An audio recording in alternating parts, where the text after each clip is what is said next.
Howdy and welcome back to the channel. Can you pull down a Texas Longhorn by its horns? Texas Longhorns are famous for their massive horns.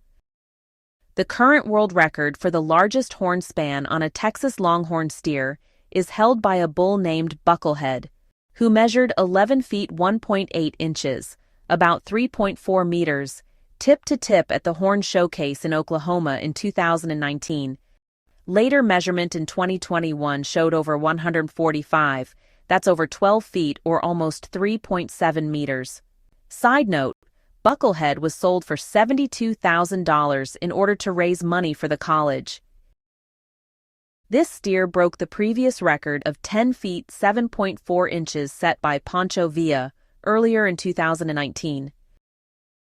By the way, average Texas Longhorn horns are around 4 feet, about 1.2 meters, just for the perspective. But here's a question. If you grabbed the tip of one horn and pulled down with all your weight, could you force its head down? Or would the bull lift you up instead? Let's find out.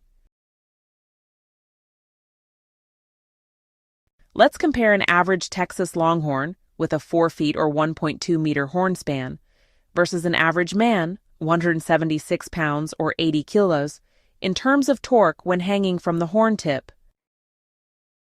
Step 1. We have average Longhorn horn span, 4 feet or 1.22 meter total span. When we have it, gives us the lever of 2 feet or 0.61 meter. Step 2. We apply force from 80 kg person. Force is the mass time the gravitational constant, 80 times 981. This gives us 785 newtons. Step 3. We apply leverage to get the torque. Torque is the force times the lever length, 785 times 0.61, which gives us 479 newton meters. Step 4. Finally, we compare to bull's neck strength. Now, even a smaller Longhorn can resist 2,000 plus newton meters. Your torque, 479 newton meters, represents less than 25% of its strength.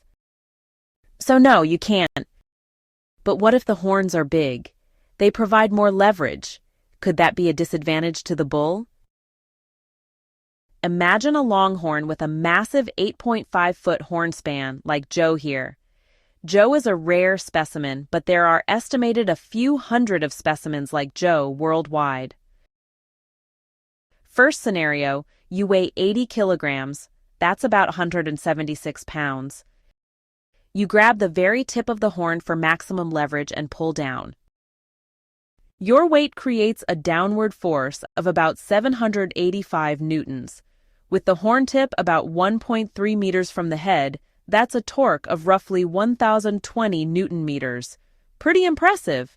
But here's the catch. A mature Longhorn can weigh up to 1,000 kilograms and has neck muscles built for survival. We can imagine that bigger horns and weight the bull carries result in stronger bull neck. Bigger bulls can resist torques over 2,000 to 3,000 newton meters, sometimes even more. That means your best effort is only about half of what Joe can easily handle at best. So, what happens if you try? You won't pull its head down. In fact, if the bull decides to lift its head, it could toss you like a rag doll. Now, let's crank it up. What if you're a 300-kilogram heavyweight? That's about 660 pounds. Yes, in America, there's probably a few thousand such individuals. Your downward force jumps to 2,943 newtons, creating a torque of about 3,126 newton meters. That's more than the bull's typical resistance. In this case, you might actually start pulling its head down, at least partially. But don't celebrate yet. The bull can still jerk its head and fling you like a frisbee because its explosive power is enormous. Here's another question. Could the horn snap under that load? Texas Longhorn horns are made of keratin over a bony core, strong stuff designed for brutal fights. Horns are tapered and hollow toward the tip, but the bending moment is highest near the base where the horn meets the skull. Think of it like a tree branch. The outer end is thin, but if you hang from it, the branch usually snaps near the trunk, because that's where the bending moment is greatest. However, horns evolved to handle violent lateral impacts from other bulls, often much higher than a static hanging load. So, at 80 kilograms scenario, there is zero risk. Even at 300 kilos, the risk of a clean break is low. The bigger danger? Microfractures or stress at the skull-horn junction. So, the horn probably survives, but your pride might not. Those horns aren't just for show, they're part of an incredible system of strength and survival. So don't mess with Texas Longhorns. Now you know,